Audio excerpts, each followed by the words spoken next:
Greetings, survivors. Now, when it comes to survivals, there's one topic that we all can agree on.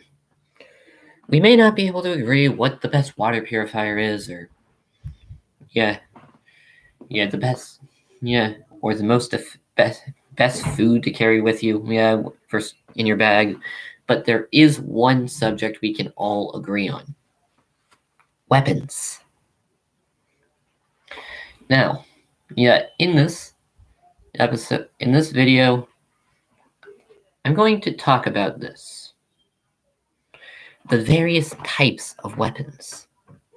I'm going to give a description of each kind of weapon with an example right here. And then I'm going to tell you. Then I'm going to explain who would use said weapon. Now, let's get this started. First up, piercing weapons.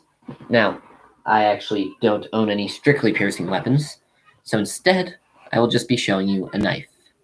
Now, piercing weapons are actually a very unique kind of weapon, because strictly speaking,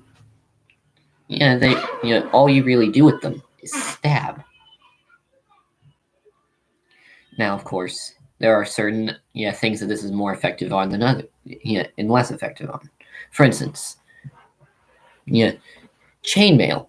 Historically speaking, chainmail is very popular, and a lot of people actually own it today.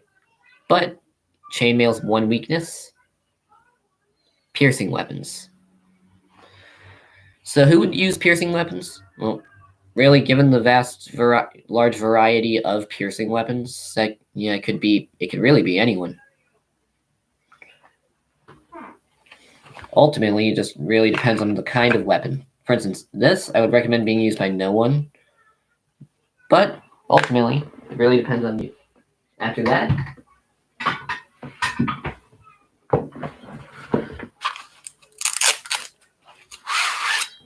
bladed weapons.